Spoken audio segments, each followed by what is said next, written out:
Hello, in this session we will discuss about operators, observables, eigenfunction and eigenvalues in quantum mechanics. We will start with operators.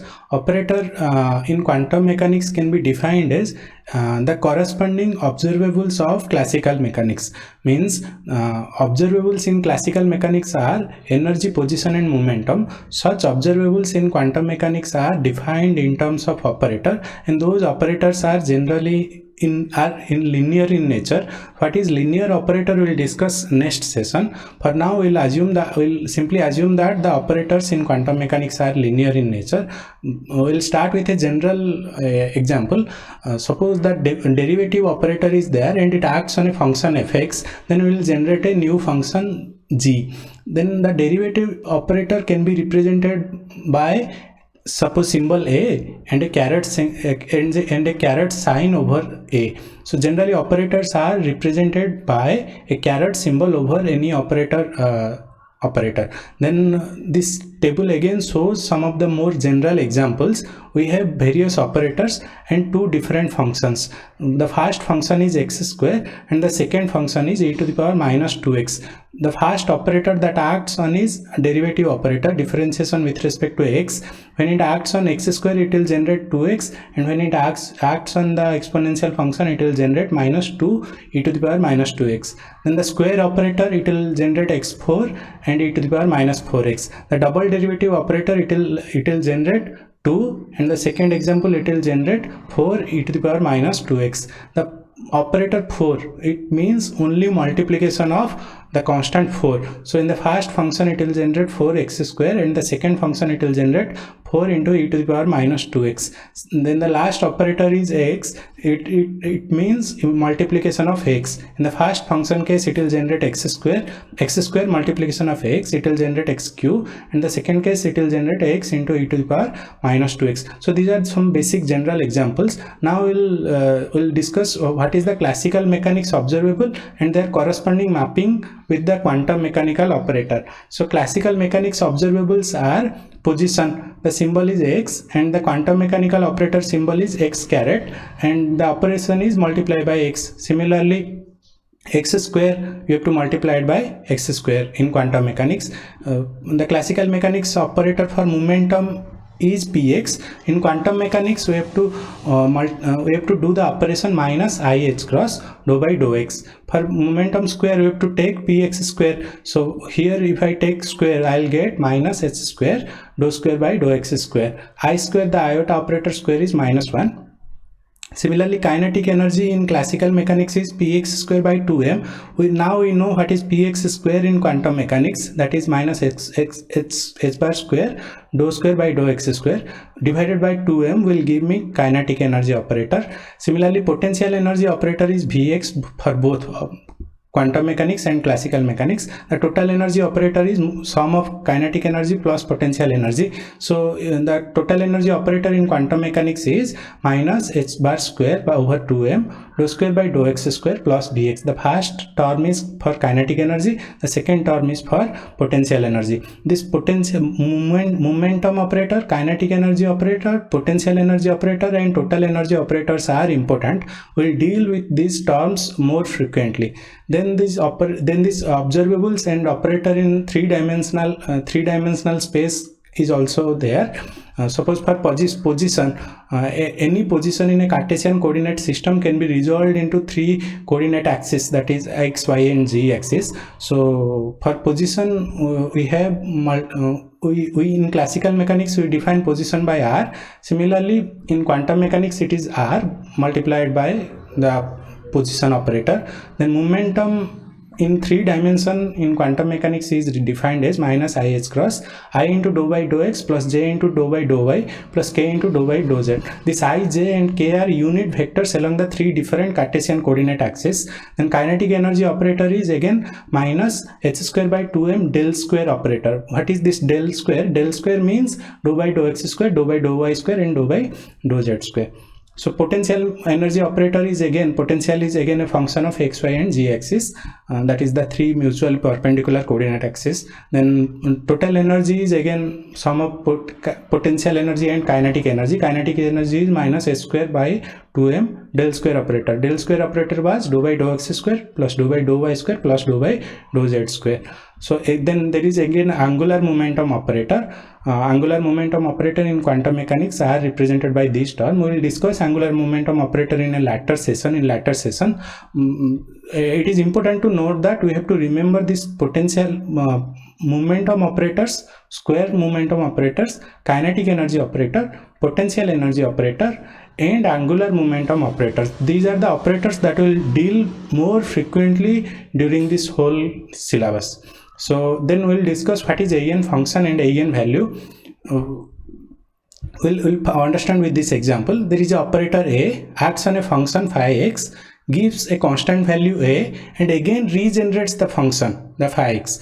So when a function is operated on an operator, and the new function contains the same original function, such kind of functions are called eigenfunction. To define it, we can say the operator acting on a special wave function returns the same wave function multiplied by a constant number. The special wave functions are called eigenfunctions of the operator. So here this phi x is called eigenfunction of operator A because it is again generating the same function, and the constant multiplied with this function is called eigenvalue. So here the small a is called eigenvalue, phi x is called eigenfunction, and capital A is called the operator.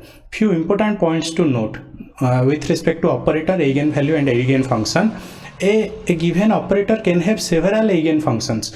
For a particular operator, we can get different eigenfunctions. The realistic application of this statement is hydrogen atom problem. In hydrogen atom problem, suppose we want to measure the total energy of the system, then we can get energy associated with 1s orbital, 2s orbital, 2px orbital. So for each orbital, we will get a different function. We will get different wave functions. So all these wave functions will satisfy the operator. What is the operator? The energy operator. Again, the total energy operator is kinetic energy plus potential energy operator. So whatever the energy operator we use, the wave functions of different orbitals will satisfy that operator. So we can generally say that a given operator can have several eigenfunctions. We will discuss more on this in later session. Then the second important point to note is time independent Schrodinger wave equation is an eigenvalue equation for total energy. Again, I am repeating, time independent Schrodinger equation is an eigenvalue equation for total energy. Suppose you want to determine the total energy of a system, then we have to use time independent Schrodinger wave equation. We don't need to bother about the time dependent part of the system. With time independent Schrodinger wave equation, we will be able to measure the total energy of the system. Now, energy is eigenvalue. So to get that energy eigenvalue, we have to operate the energy operator on a suitable function. If the same function is regenerated, then the constant associated with that function is called the eigenvalue. So again, I am repeating, we'll obtain the energy value as a eigenvalue problem. So we have an operator. The operator is energy operator.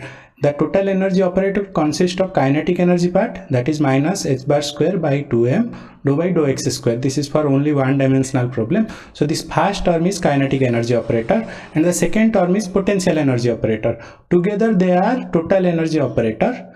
They act on a wave function psi x, and the function is only a spatial function. It has no temporal dependence, means no time dependence. So operator acting on a function, wave function, is giving us some values, some constant values, and that value is called energy value, again multiplied with the same function. So if we do this, then we can obtain the energy expression, and this is also the time independent Schrodinger wave equation.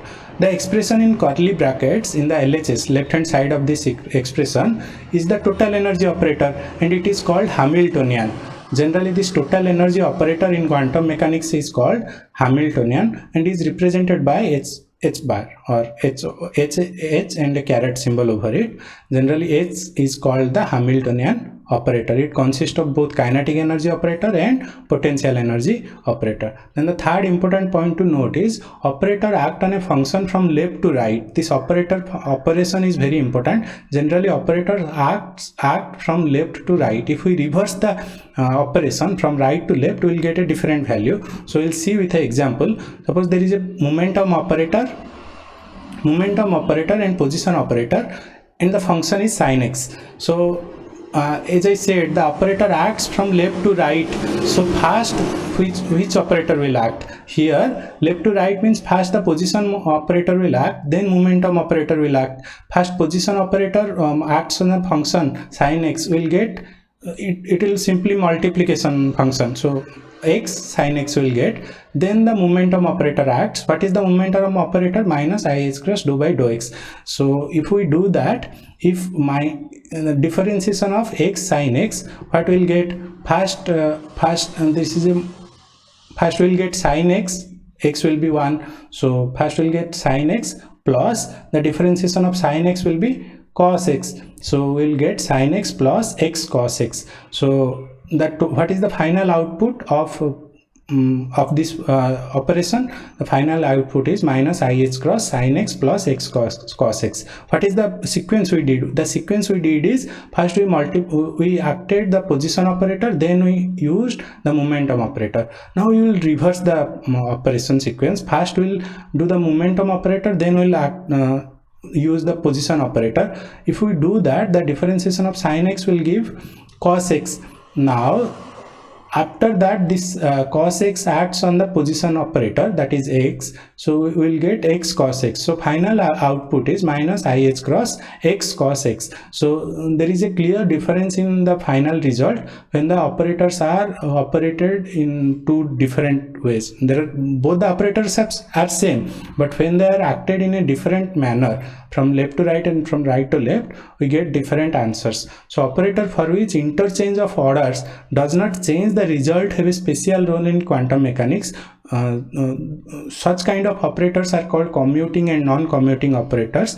When the orders are when the interchange of order of operator does not change the result, then such operators are called commuting operator. But here the results are changed, but there is some special kind of operators where when we change the order of operation, then the result does not change. Those operators are called commuting and non-commuting operators. We'll discuss them at a later session. Then the fourth important point to note is all possible eigenfunction of quantum mechanical operator follow or are related by following two properties. So every eigenfunction of a quantum mechanical operator follow this orthogonality principle and completeness principle. So what is orthogonality principle?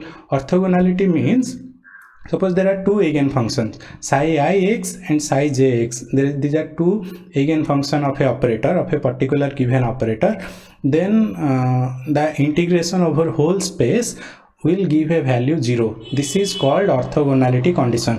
When I and j are different, means for two different eigenfunctions of a particular operator, when they are integrated over whole space, then we will get the value 0. The superscript star on this function psi I star indicates complex conjugate, means complex conjugate of a operator.